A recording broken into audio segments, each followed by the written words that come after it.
¿Cuáles de sus características o habilidades personales son las que más le han servido de su carrera y profesión?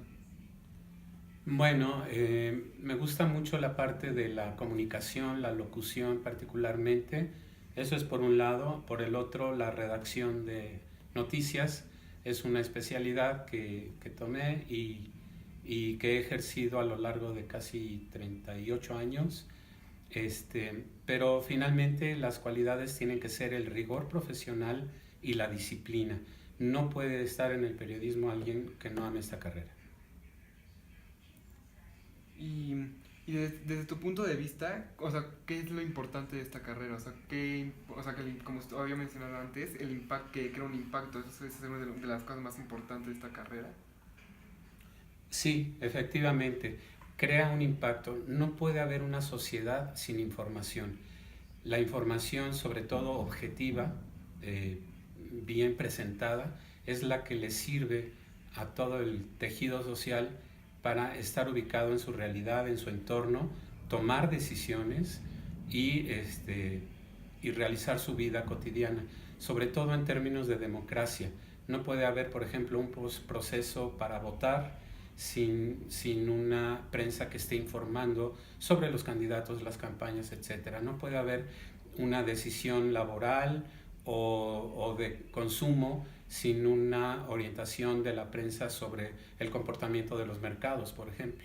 Entonces todo esto crea un impacto, como dices, y a la vez le crea a la sociedad elementos necesarios en la toma de decisiones. ¿Y cómo es un día regular de trabajo para ustedes? O sea, ¿es difícil, es complicado, fácil? Y cuando llega a su casa, ¿cómo se siente? Bueno, realmente es un proceso complicado. La prensa escrita va contra reloj permanentemente porque tienen una hora de cierre. El trabajo es adrenalina pura. El reportero que está en la calle recabando, corriendo detrás de los funcionarios. En la radio y la televisión también hay horarios que respetar, que no se pueden mover y hay que estar siempre listos con la información para proporcionarla puntualmente. También la adrenalina fluye porque corre todo el personal por todos lados, la información que se tiene que ir a recabar, los propios reporteros que tienen que llegar a las redacciones, a escribir sus notas, a grabarlas de voz, los camarógrafos, los técnicos, los jefes que tienen que coordinar a todo ese grupo. En fin, es un mundo aparte dentro del mundo, pero reitero, no podría subsistir alguien con un estrés de ese tamaño si no amara esta profesión. Entonces al periodismo la alimenta la adrenalina y sin esta pues difícilmente las cosas salen bien. Claro que hay repercusiones en la salud de mucha gente que no está preparada para esta profesión y hay que pensarlo muy bien. Y otro aspecto final es el económico. La gran mayoría de los periodistas, de los comunicadores, tiene ingresos bajos y el que se anima a entrar a una carrera como esta específicamente debe saber que no va a ser un millonario de entrada, a menos de que se dedique a actividades no éticas que lo hagan recabar recursos por otros lados, como suele ser a veces el caso, pero sí tienen que estar conscientes de que la paga no es la mejor, la adrenalina está todo lo que da y las responsabilidades son muy grandes. Hay jefes muy geniudos que no consienten un retraso, una falla en ortografía, algún problema personal o de falta de permanencia, de asiduidad en la actividad. Así que no es nada fácil. Llegar a casa con toda esta carga emocional es muy intenso, es agotador, es difícil a veces sostener el ritmo, pero lo que a veces nos sostiene en esto es, repito, el amor a la carrera, pero también el rigor profesional con que uno debe asumirla. Siempre, cada día que empieza, debe uno hacer esa reflexión de que tiene uno un compromiso, primero con uno mismo, pero también con la sociedad, y eso es lo que nos debe tener en pie cada día. ¿Qué obstáculos o riesgos ha enfrentado en su ejercicio profesional? ¿Ha tenido como algún tipo de complicación, algún problema en el trabajo, experiencias incómodas? ¿Cómo ha sido? Bueno, naturalmente, digamos, el primer gran obstáculo del periodista es la censura. Afortunadamente yo no he tenido tanto ese problema. Me tocó la etapa en donde el gobierno censuraba a muchos medios. Alguna vez contesté alguna llamada en donde nos sugerían no manejar cierto tipo de información. En la XCW me acuerdo muy bien. Pero finalmente no fue un gran obstáculo. Claro que había políticas, a veces los miembros de un gobierno se acercaban con los dueños de los medios de comunicación y se ponían de acuerdo para que no hubiera ataques contra la parte de gobierno, y ya los dueños de los medios hablaban con todos para censurar finalmente algunos contenidos. Pero vamos, no fue tan cargado para mi persona. Quizás riesgos fueron más de tipo laboral. Desgraciadamente la condición humana no es muy noble, y en este país hay una cultura como de la gandalle, en donde desgraciadamente el que empieza a despuntar es objeto de ciertas políticas internas en los centros de trabajo, y aquí en México el periodismo tiene desgraciadamente esa parte, por un lado. Por el otro, los sindicatos, que en su afán de tener posiciones privilegiadas para tener el control político y material de las empresas, se han dedicado muchas veces a destruir las carreras y las trayectorias de muchos comunicadores. Desgraciadamente fue un gran obstáculo, diría yo una roca en mi carrera, porque en varias empresas siempre me topé con líderes sindicales que tenían consignas para destruir, sin importar la capacidad no solo mía, sino de personal que tuviera yo a mi cargo o de colegas de profesión que comentaban exactamente lo mismo.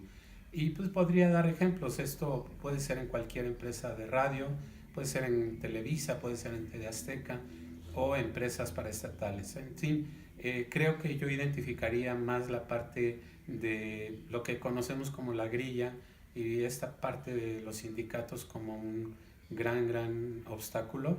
En 1985 un obstáculo para la realización del trabajo fue la caída de las señales de televisión tras el terremoto de septiembre 19, y que pues representó todo un desafío para poder distribuir la información que se estaba generando minuto a minuto por toda la tragedia que estábamos viviendo en la Ciudad de México y en algunas otras ciudades.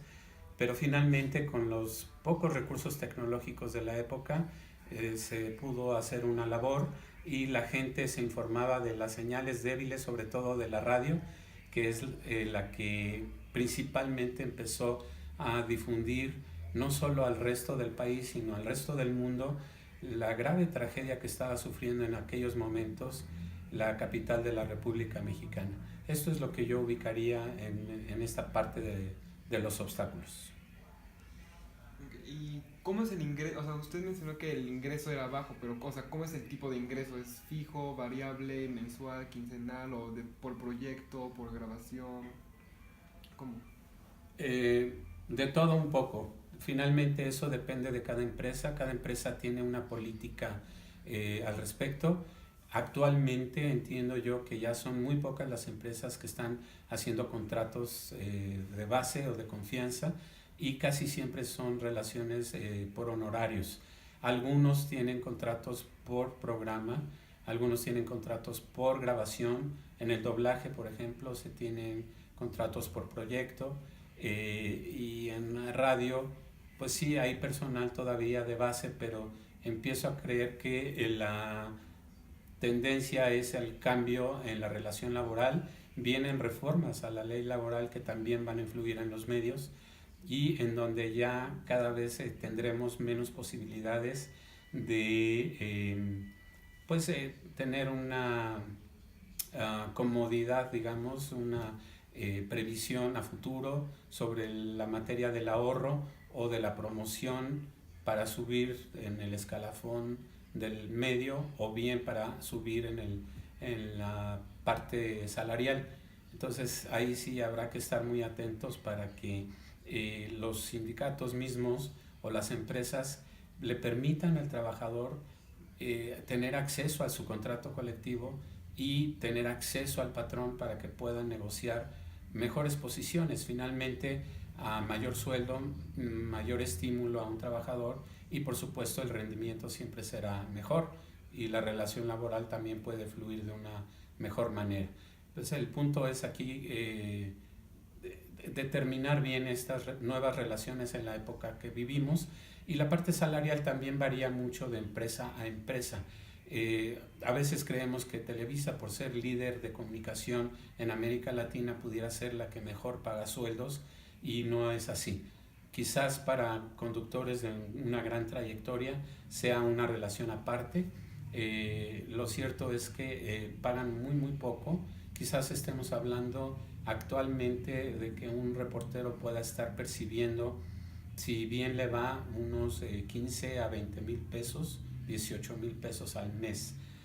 Un redactor puede estar a la mitad, en 7, en 10 mil pesos. Es aproximadamente el promedio. Varía de una empresa a otra. Hay empresas con más estímulos para el trabajador que le ofrecen mejores condiciones de trabajo, pero de lo que yo sé, pues sí, son sueldos bajos, poco competitivos si lo comparamos con otras profesiones.